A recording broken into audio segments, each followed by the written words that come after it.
अभी हमने आपको पिछले वीडियो में बताया है कि आरसीसी कॉलम कितने प्रकार के होते हैं और उनके डिज़ाइन के स्टेप, कि आरसीसी कॉलम का डिज़ाइन का स्टेप हम WS मेथड से कैसे करेंगे। अब चलिए आगे बढ़ते हुए कुछ न्यूमेरिकल प्रॉब्लम हैं कि जो आरसीसी कॉलम में पूछे जाते हैं अक्सर एग्ज़ाम में, डिप्लोमा में, कि आरसीसी स्तंभ का डिज़ाइन कीजिए। तो पहला हम प्रॉब्लम अपना लेके चलते हैं कि मान लेते हैं कि कोई एक आरसीसी स्तंभ है जिसकी लंबाई दिया है 4 मीटर है। तो जब लंबाई इसका दिया रहेगा 4 मीटर तो ये वास्तविक लंबाई है। इस स्तंभ के दोनों सिरे स्थिति में स्थिर तथा घूर्णन के प्रति स्थिर नहीं है, यानी कि इस कॉलम के दोनों सिरे स्थिति में स्थिर हैं, यानी कि बद्ध हैं, लेकिन घूर्णन के प्रति वह स्थिर नहीं है, यानी कि वो घूम सकते हैं, रोटेशन कर सकते हैं, रोटेट हो सकते हैं। तो कहा जा रहा है कि स्तंभ का विकल्पन करें यदि स्तंभ पर 80 टन का भार और स्तंभ की एक माप 350 mm है। स्तंभ की एक आड़ी माप दिया गया है 350 mm का, जहां आपका कंक्रीट का ग्रेड M20 दिया है और इस्पात का ग्रेड दिया है FE 415 है। और कहा जा रहा है आपसे कि कार्यकारी प्रतिबल विधि यानी कि WS मेथड का प्रयोग करें। तो देखिए पहले स्टेप में चूँकि स्तंभ की लंबाई दिया है तो स्तंभ की लंबाई L बराबर लिखेंगे 4 मीटर है। इसको mm में बदलेंगे तो 1000 से मल्टीप्लाई करेंगे तो 4000 mm हो जाएगा। अब स्तंभ की प्रभावी लंबाई निकालेंगे तो स्तंभ की प्रभावी लंबाई निकालने के लिए हम यह देखेंगे कि क्या उसमें कंडीशन दिया है। चूँकि आपको स्टैंडर्ड ऑफ मटेरियल में पढ़े होंगे कि 4 कंडीशन होते हैं किसी भी कॉलम के लिए। पहला यह होता है कि दोनों सिरे उसके कब्जेदार हों, दोनों सिरे बद्ध हों, एक सिरा बद्ध हो दूसरा कब्जेदार हो, और एक सिरा बद्ध हो दूसरा क्या होगा, स्वतंत्र हो। इसमें कंडीशन यह दिया है कि स्तंभ का दोनों सिरा स्थिति में स्थिर और घूर्णन के प्रति स्थिर नहीं है, यानी कि कहा जा सकता है कि यह कॉलम, इस कॉलम के दोनों सिरे कब्जेदार हैं। कैसे हैं आपके, कब्जेदार हैं, यानी कि घूर्णन कर सकते हैं। तो इसकी प्रभावी लंबाई जो होगी LEF वह वास्तविक लंबाई की क्या होगी, आपका इक्वल होगा, यानी कि बराबर होगा। तो जो L का मान होगा वही आपका LEF होगा। LEF का वैल्यू भी हो जाएगा आपका 4000 mm। अब स्टेप सेकंड में देखते हैं कि हम जांच करेंगे कि यह कॉलम कौन सा कॉलम है, आपका लंबा कॉलम है कि छोटा कॉलम है। तो हमने LEF/B आपको बताया था कि LEF/B प्रभावी लंबाई और न्यूनतम पार्श्व माप का अनुपात 12 से कम है तो छोटा कॉलम है। तो LEF का मान 4000 है और B की वैल्यू 350 है। चूँकि यह 12 से कम है तो यह छोटा कॉलम होगा। तो देखिए छोटा कॉलम है। अब इसको हम छोटा कॉलम मान करके डिजाइन किया जाएगा, छोटा कॉलम मान करके। और हम जानते हैं कि थर्ड स्टेप में किसी कॉलम की सामर्थ्य, छोटे कॉलम की सामर्थ्य P बराबर होता है सिग्मा CC गुणे AC प्लस सिग्मा SC गुणे ASC। अब AC की वैल्यू हम ज्ञात करेंगे तो AC का मान होगा आपका A माइनस ASC।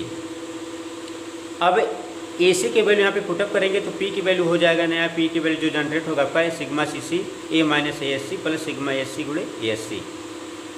अब क्वेश्चन में आएंगे हम कि क्या क्या दिया गया है। तो देखिए P की वैल्यू 80 टन का दिया है। इस टन को जब हम न्यूटन में कन्वर्ट करेंगे तो 10 की पावर 4 यानी कि 80 गुणे 10 की पावर 4 न्यूटन हो जाएगा। कंक्रीट का ग्रेड दिया है M20 और स्टील का ग्रेड दिया है FE 415।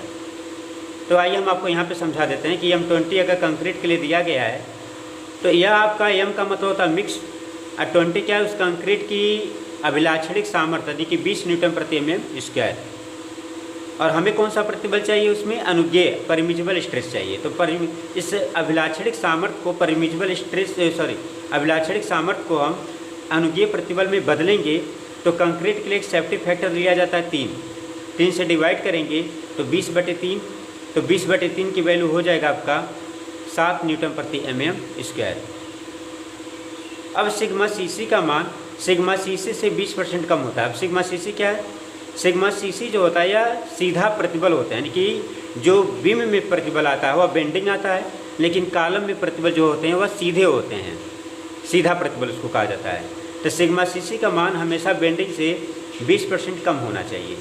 तो 20% कम लिया जाता है तो सिग्मा CC का मान 5 न्यूटन प्रति mm स्क्वायर हो जाएगा, क्योंकि 20% कम कर लेंगे।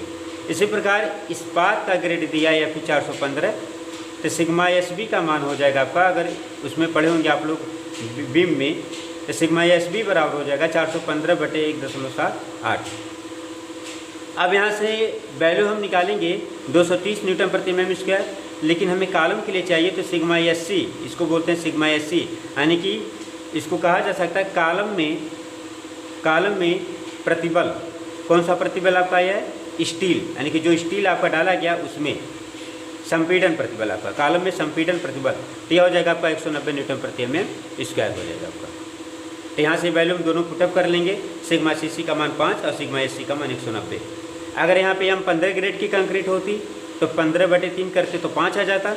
अब 5 को 20% कम लेते हैं, 20% कम कर देते तो सिग्मा सी सी का मान बदल जाता। अगर एफ 250 लिया जाता तो डिवाइड करते हैं तो यहाँ पे 140 आ जाता।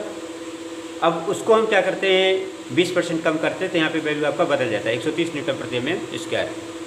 अब आइए आगे इसका हम सॉल्व करेंगे कि इस न्यूमेरिकल को कैसे, प्रॉब्लम को कैसे सॉल्व किया जाए।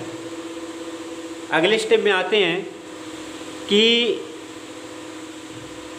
जब इस प्रकार का कोई प्रॉब्लम में, यानी कि जो प्रॉब्लम आपका दिखाया गया है उस प्रॉब्लम में जब स्तंभ का क्षेत्रफल ए तथा इस्पात का क्षेत्रफल ASC न दिया गया हो, यानी कि क्वेश्चन में आप लोग देख लीजिएगा दोबारा रिपीट करके, उसमें कॉलम का क्षेत्रफल भी नहीं दिया गया है और स्टील की मात्रा भी नहीं दी गई है, तो हम इस्पात की मात्रा IS कोड 456/2000 के अनुसार मान लिए जाते हैं। कब मानेंगे, जब कॉलम का एरिया और ASC न दिया हो तब।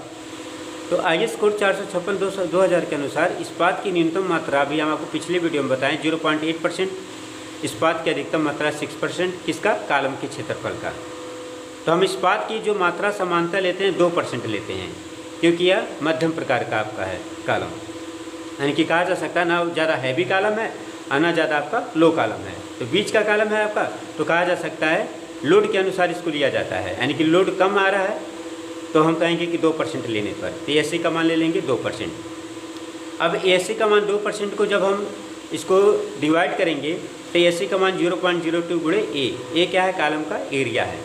अब इस वैल्यू को और P के वैल्यू को सिग्मा CC या सिग्मा SC के वैल्यू को पुटअप करेंगे। देखिए P का मान पुटअप किए हैं, यह सिग्मा CC का मान है, एरिया नहीं दिया गया है, ASC का मान इतना हम निकालें यहाँ से, यहाँ पुटअप करेंगे, सिग्मा SC आपका 190 निकाले हैं, फिर ASC का मान इतना है तो यह इतना हम पुटअप कर लेंगे इसके जगह पे। अब यहाँ से कॉलम का एरिया ज्ञात करेंगे। कॉलम का एरिया आ गया आपका 91.49 गुणे 10⁻³ mm स्क्वायर। अब स्तंभ का क्षेत्रफल A ज्ञात करने के लिए हम माने कि कॉलम कौन सा है। अगर कॉलम आयताकार है तो आयत का क्षेत्रफल होता है B गुणे D, यानी कि लंबाई गुणे चौड़ाई या चौड़ाई गुणे गहराई या चौड़ाई गुणे मोटाई, जो भी आप मानते हैं, तो B गुणे D। तो D की वैल्यू मान लेते हैं, एक वैल्यू नहीं मालूम है, एक वैल्यू दिया है, तो यहाँ से एक वैल्यू ज्ञात कर लेंगे, तो D का मान आ जाएगा 265। अतः अब स्तंभ की जो वैल्यू हो जाएगी, स्तंभ की माप 265 गुणे 350 mm होगा।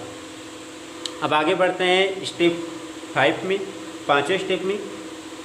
तो चूँकि हमारा स्तंभ का एरिया निकल गया, स्तंभ की माप निकल गई, तो हम यहाँ से A की वैल्यू को पुटअप करके ASC की मात्रा हम ज्ञात कर लेंगे।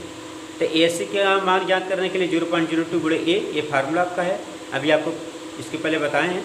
तो ASC का मान पुटअप करेंगे तो ASC का मान आएगा 1830 mm स्क्वायर।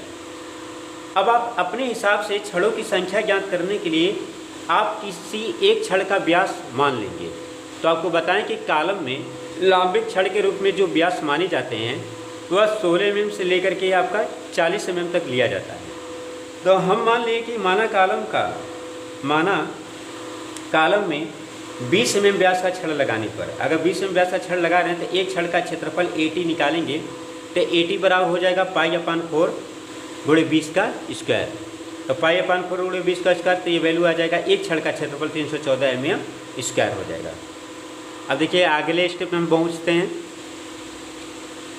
अगले स्टेप में पहुँचते हैं तो छड़ों की संख्या ज्ञात करेंगे। छड़ों की संख्या n बराबर होगा ASC/80, तो यह हो जाएगा 1830/314, या 5.82 छड़, या इसको 6 छड़ मान लिया जाएगा, यानी कि दशमलव में छड़ लेके नहीं चला जाता है, तो हम इसको पूर्ण संख्या मानते हैं n बराबर 6 छड़ लगाने पर, यानी कि 6 छड़ों का हम प्रयोग इसमें करेंगे।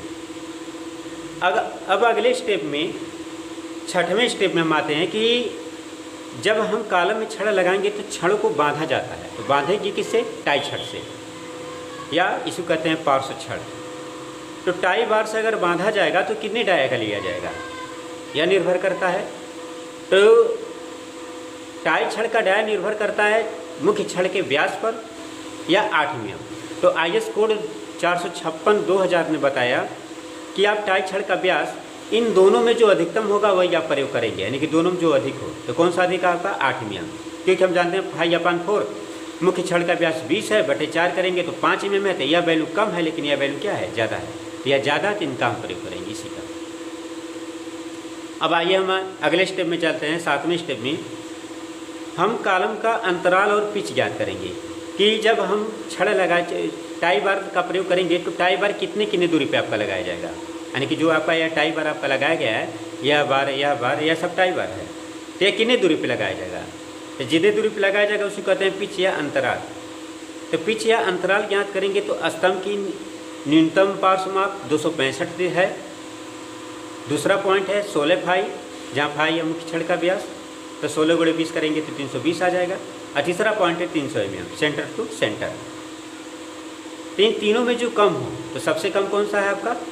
265। तो हम किसका प्रयोग करेंगे? 265 mm सेंटर टू सेंटर, यानी कि यह हम प्रयोग करेंगे। अब अगले स्टेप में आता है कि अब इसका हम फिगर ड्रा करेंगे, क्योंकि फिगर बनाना ज़रूरी होता है, क्योंकि इस पर फिगर आप नहीं बनाते हैं तो कुछ नंबर आपके कट जाते हैं। तो आप फिगर ड्रा कर देंगे तो थोड़े से नंबर आपके बढ़ जाते हैं, यानी कि आपकी जो क्वेश्चन है वो एक्यूरेट हो जाता है, पूरा कम्प्लीटली हो जाता है। तो जब फिगर ड्रा करेंगे तो जैसा कॉलम है आयताकार है तो आयताकार कॉलम बनाएंगे। जितने छड़ हैं, छड़ों की संख्या 6 निकली है तो 6 छड़ लगाएंगे। यहाँ पे 2 छड़ हम भूल गए थे, देखिए 6 छड़ हो गया, 1 2 3 4 5 6, यानी कि 6 छड़ों का हम प्रयोग किए हैं। 6 छड़ लगा दी। अब इन 6 छड़ों को लगाने के बाद टाई बार से इसको हम क्या करेंगे? बांध देंगे, ताकि कंक्रीट डालते समय मुख्य छड़ हमारा अपनी जगह से स्थिति न हिले। यह टाई छड़ से इसको बांध दिया गया। इनको कहते हैं पार्श्व छड़, इसको कहते हैं मुख्य छड़ या लंबिक छड़ इसको कहा जाता है। इनके बीच की दूरी को कहते हैं अंतराल या पिच। यहाँ पे देखिए कवर दिए हैं, 25 mm का कवर दिया गया है। टाई छड़ का व्यास आपका 8 mm का प्रयोग किए गए हैं। तो इसी प्रकार से आप इस न्यूमेरिकल को सॉल्व कर सकते हैं। अगर इसमें कोई आपको समस्या होती है तो आप कमेंट में हमको भेज सकते हैं, मैसेज कर सकते हैं। नेक्स्ट वीडियो में हम आपको अगला प्रॉब्लम बताएंगे जिसमें कॉलम का एरिया दिया हो और ASC न दिया हो, तब हम कॉलम की डिज़ाइन कैसे करेंगे, या उसके बाद फिर वीडियो हम जब उसका बनाएंगे तो उस वीडियो में, नेक्स्ट वीडियो में हम बड़े कॉलम के लिए बताएंगे आपको, और बड़े कॉलम की डिज़ाइन के स्टेप बताएंगे कि बड़े कॉलम की डिज़ाइन का स्टेप आपका कैसे कैसे सॉल्व इसको करेंगे। तो यह हो गया आपका आज का यह प्रॉब्लम नंबर 1। आप इसको अच्छे से पढ़ लीजिएगा, और जो न समझ में आएगा आप कमेंट में आप हमसे पूछ सकते हैं, क्वेश्चन पूछ सकते हैं। और इस वीडियो को देखने के बाद आप सब्सक्राइब जरूर करिएगा, और लाइक भी करिएगा, और शेयर भी करिएगा। धन्यवाद।